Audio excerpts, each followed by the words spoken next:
Bonjour à tous, c'est ToNTX, j'espère que vous allez bien. Donc aujourd'hui, nouvelle vidéo pour vous parler du marché des crypto-monnaies. Et aujourd'hui, Bitcoin est encore dans la zone du 8000 dollars, tout va bien. Donc on a eu une correction assez remarquée les dernières 24 heures. Ça a commencé hier, on avait atteint 8400 dollars et là on se dirige à peu près dans la zone du 8000, 7900. Donc c'est assez normal vu que la montée était assez abrupte. Donc on avait besoin d'une correction. Le marché est toujours composé de montées et de corrections. C'est assez normal. D'ailleurs, les indicateurs techniques ne sont pas encore tous négatifs. À très très court terme, quand je mets une heure, c'est là que c'est encore négatif. Mais quand on va plus loin, on voit que les indicateurs sont assez corrects encore. Il n'y a pas d'indicateur qui est encore révélateur de quelque chose de grand. En une journée, c'est encore plus. Donc voilà, moi personnellement, j'attendrai un peu pour sauter aux conclusions. Évidemment, on pouvait s'y attendre, j'en avais parlé. Une petite correction, c'est assez normal dans une phase de remontée. Par contre, on n'a pas encore de confirmation qu'on est dans un changement de tendance. Évidemment, il y a beaucoup de personnes qui sont en train de comparer Bitcoin en ce moment avec Bitcoin en 2014. Et c'est assez populaire de comparer les deux figures qui n'ont strictement rien à voir ensemble. Et c'est assez dommage vu qu'il y a beaucoup de personnes qui regardent ce genre de charte et qui donnent du crédit au genre de personnes qui font ça. D'ailleurs, sur YouTube, vous pouvez voir des analystes parler de ce genre de comparaison entre 2014 et 2018. C'est assez dommage vu que ça enlève tout l'aspect fondamental de l'analyse technique. Ce genre de personnes, je vous dis que je suis pas fan de l'analyse technique en tant que telle, mais ce genre de personnes enlève tout le crédit, enlève beaucoup de crédit à l'analyse technique vu que ce genre de personnes enlève l'aspect psychologique de l'analyse du marché et ils enlèvent aussi l'aspect de contextualisation du marché qui est en ce moment totalement différent du contexte de 2014. 2014, on avait le hack de Mt. Gox qui était il était à 80-85% possesseur de tous les bitcoins dans le marché à peu près. Et c'était normal qu'après un hack d'une plateforme aussi influente dans le marché, il y ait une baisse aussi conséquente et une tendance baissière qui a duré plusieurs mois, même une année au complet. Regardez toute l'année 2014 et le début de l'année 2015. Donc voilà, ne comparez pas ces deux charts, c'est vraiment assez peu fondé. D'ailleurs, cette personne-là en train de prédire que le Bitcoin va descendre en bas du 4888. Bref, c'est vraiment aucunement fondé. Bitcoin en 2018 a les institutions qui s'y intéressent, des milliardaires qui investissent massivement. Et c'est totalement différent du contexte de 2014. Donc faites très attention à ce genre d'analyse. Moi personnellement, j'y crois pas du tout qu'on va redescendre en bas de 6000, en bas de 5000 dollars. Il y a pas de vendeurs en fait. Je pense pas qu'il y a des gens, il y a encore des gens qui paniquent puis qui vendent en ce moment dans le marché. Les gens qui sont dans le marché, c'est soit des traders professionnels, soit c'est des gens qui y croient. Soit c'est des enthousiastes qui viennent de rentrer dans le marché en ce moment ou des nouveaux investisseurs qui n'ont encore ils l'ont acheté dans les prix dans la même zone de prix qu'on est en ce moment. Donc il n'y a pas vraiment de raison de vendre pour ces gens-là. Donc personnellement ce genre d'analyse c'est assez douteux. Donc au niveau du marché, évidemment, qui dit baisse du Bitcoin, correction du Bitcoin, dit correction massive du marché qui s'accompagne. On voit notamment une baisse conséquente de Verge avec les controverses en ce moment. Comme vous le savez, je vous en parle souvent, surtout dans les commentaires, la section commentaires et sur Twitter, on parle souvent de Verge, comme quoi c'est une grosse arnaque. Moi, j'y crois totalement. Moi, je pense que Verge, c'est une grosse arnaque. Je vous inviterai à regarder la vidéo de Decrypt. Decrypt fait une vidéo assez courte, mais très très bien résumée de ce qu'est Verge, Verge, en fait, c'est une crypto-monnaie qui n'a aucun crédit dans le marché, mais qui a été promue par John McAfee. John McAfee a été payé 100 000 dollars pour faire la promotion de Verge, et Verge a remonté dans le marché en mois de décembre. C'est là que les gens commençaient à en parler. Donc là, les développeurs de Verge ont beaucoup d'aspects négatifs. On a une grosse liste d'aspects négatifs à aborder. Évidemment, je vais vous parler du dernier gros aspect négatif, c'est l'annonce de demain, de 17 avril, comme quoi ils vont avoir un gros partenariat, et Verge a demandé à ses investisseurs, à sa communauté, des donations.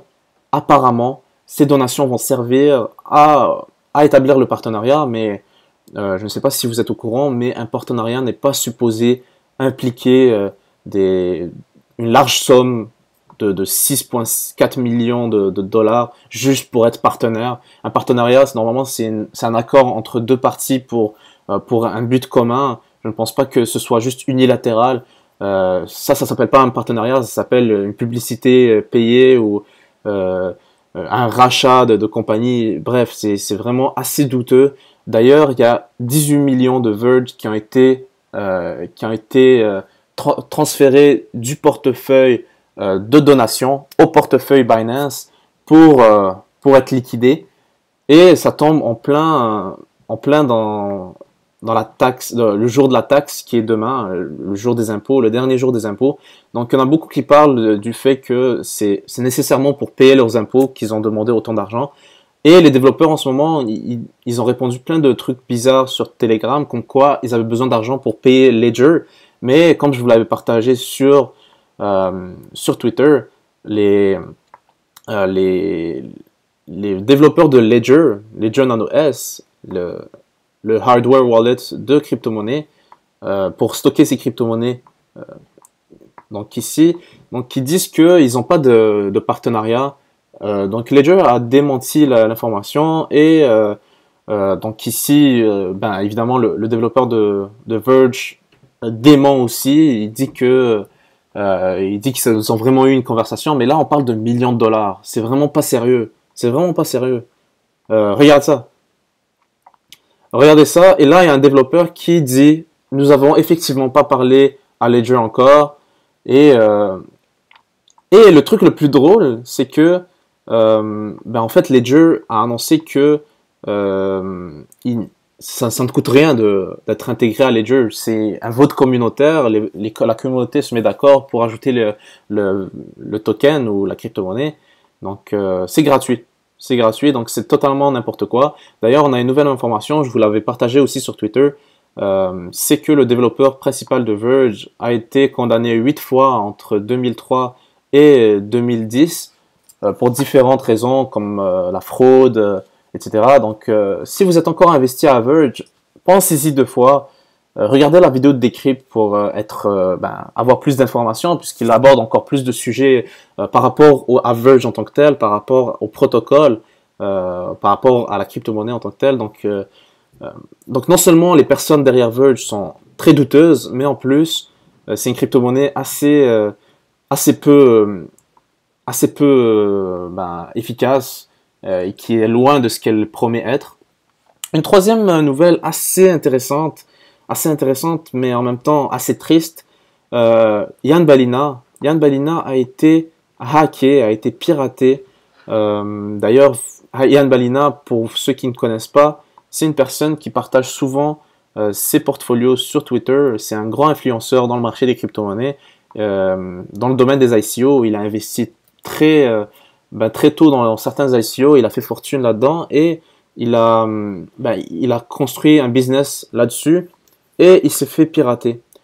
Il s'est fait pirater en plein live stream. Il était en live stream tout à l'heure, et en fait il a perdu tous les tokens qu'il avait dans un portefeuille Ethereum. D'ailleurs, c'est évalué à plus d'1 million de dollars en ce moment.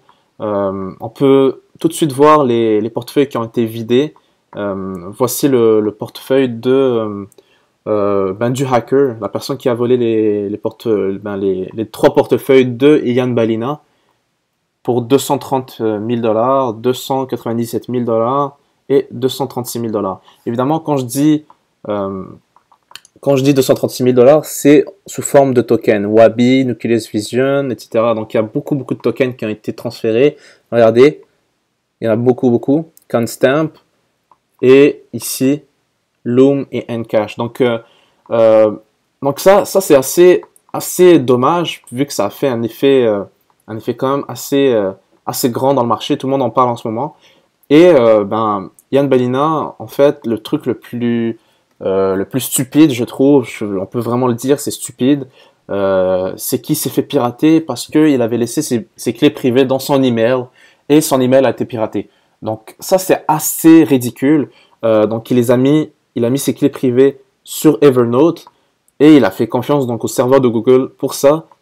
Et même qu'il n'était même pas au courant. Regardez, c'est même un abonné qui l'a averti pendant le live stream. Est-ce que tu sais qu'il y a quelqu'un qui a transféré tous tes tokens de ton compte? J'espère que c'est contrôlé. Bref, il y a beaucoup de personnes qui sont inquiètes en ce moment. Évidemment, il y a d'autres personnes qui s'en réjouissent. Regardez dans les commentaires du hacker, il y a beaucoup de personnes qui mettent leur adresse Ethereum pour espérer avoir une donation. C'est assez drôle, mais en même temps, ça nous rappelle une leçon. Ce genre de piratage, vu que Ian Balina va sûrement ne jamais récupérer ses tokens. Regardez, il demande des donations. Donc, il va sûrement jamais récupérer ses tokens. Prenez la leçon suivante, ne jamais montrer ses portfolios comme il le fait. Ne faites pas ça. Ne faites pas ça. Ne montrez pas vos richesses comme ça. Vous ne verrez jamais montrer mon portfolio. Je pourrais parler, mais je vais pas vous donner mon portefeuille Ethereum, etc. Donc, on va garder ça privé, sérieux, ça sert vraiment à rien de parler de ça. Et acheter un Ledger Nano S, c'est très efficace pour stocker ces crypto-monnaies. C'est très sécuritaire aussi et ça vous permet de vous séparer du réseau, de l'aspect réseau. Vos crypto-monnaies seront dans un aspect vraiment protégé dans la clé qui vous appartiendra. Et il n'y a aucun moyen de déchiffrer la clé à part par la clé elle-même. Donc c'est vraiment efficace. Je vous mettrai le lien de la description si vous êtes intéressé. C'est vraiment un bon achat, un bon investissement, surtout si vous avez investi des larges sommes. Par contre, il y a des personnes en ce moment qui parlent des impôts, comme quoi demain c'est la date limite des impôts. Et on peut même le voir sur Google. Aux États-Unis, c'est le 17 avril. Et quand par hasard tous ces événements-là, Verge, etc., Ian Balina, donc tous ces événements-là arrivent en même temps. Évidemment, on peut spéculer, on peut se dire, est-ce que ça a été planifié?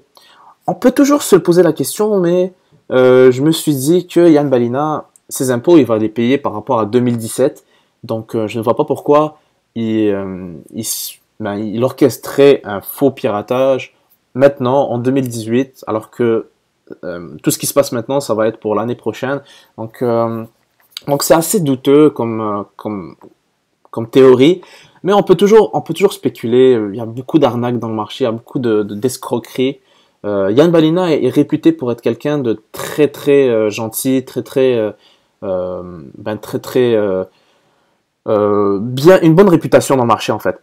Et le problème, c'est que ces temps-ci, ces derniers mois, il a tenu des propos assez douteux. Il s'est dissocié de Icon parce qu'ils ont refusé de le payer pour promouvoir leur projet. Donc, il a vendu tous ses Icons. Donc, ce genre de truc, je pense que l'argent lui montait à la tête et il a pris des mauvaises décisions.